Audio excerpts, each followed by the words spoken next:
Hi, my name is Dawn Gladue, and I interviewed a middle school guidance counselor.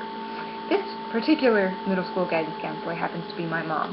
And I don't know about you guys, but sometimes I neglect to talk to my family members about exactly what they do for their job, so this was an interesting interview for me. I always thought her job maybe sounded kind of boring, and after interviewing her, it actually sounds pretty great. um, so one of her main things that came up over and over again in this interview that she stressed was that she loves the hours she works, and she loves working 10 months of the year.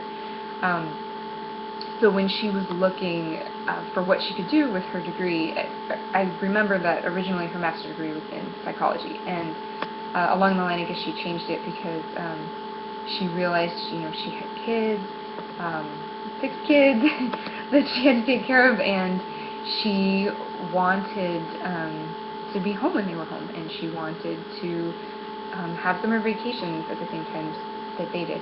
So she actually kind of changed her master's degree program and earned a, let me see, it's an MSESC, a Master Degree in Counselor Education / School Counseling.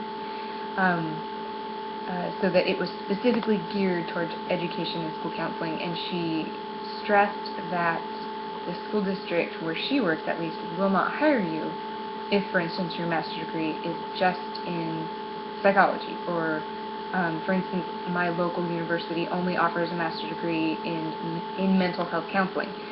So she said in that case, before they would hire you, you would have to have specific training in education and school counseling, and you would also need to be a licensed professional counselor.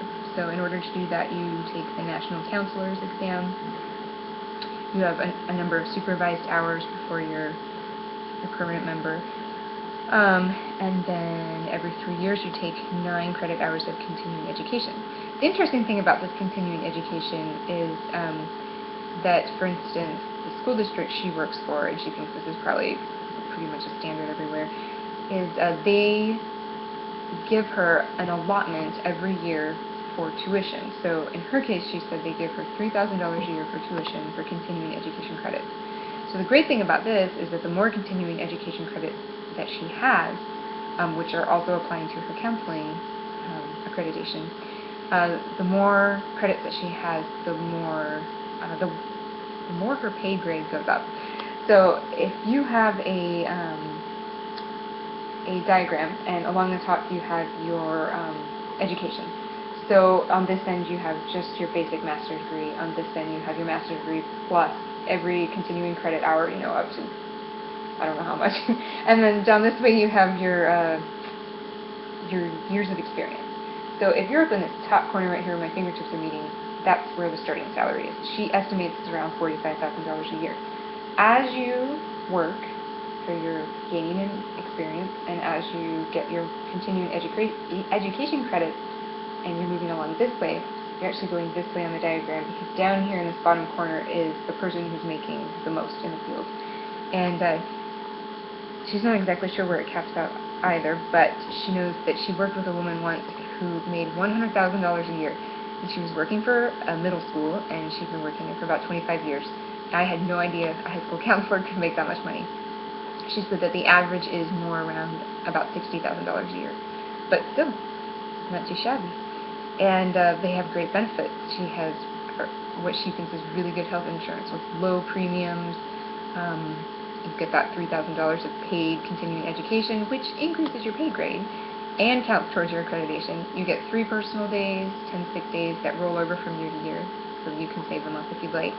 And she has a retirement and a life insurance policy. And she stressed again, you only have to work 10 months of the year. And the reason this matters, when she was looking at different fields, different specific jobs that she could go into with her degree, and she knew she wanted to be a counselor, she wasn't sure what kind.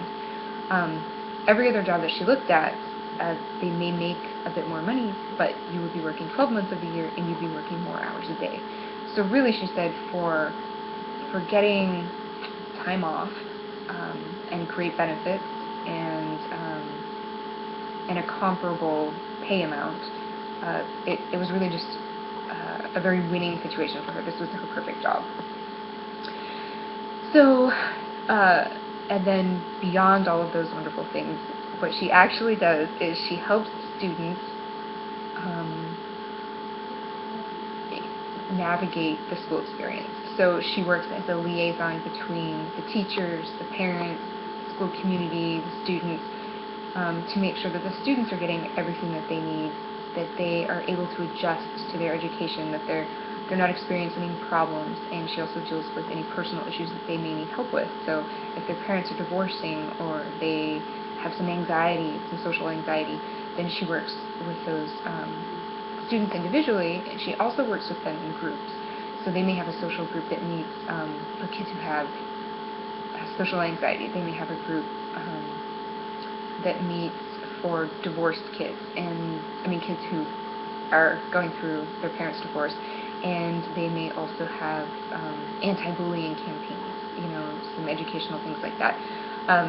She is a part of the school services team, which means, for instance, that she is an IEP team member, an individualized education plan. So when there's a student that needs special consideration with the teachers, and sometimes that includes bending rules that every other student has to follow, but it's the only way this kid can be in the school environment and be successful, then she meets on those teams, and they meet once a month, and there's a big table filled with people, and they all work together with the parents to try to make it so that these kids can be successful in their education. She said during the summertime they work on the master schedule for the upcoming school year, and they work on putting kids in classes so that everyone has what they need. She also does special testing, any special testing that needs to be done. So I think we mentioned she has a master's degree in school counseling. She's a licensed professional counselor, and I think I've actually covered everything. Well, thank you so much for watching this.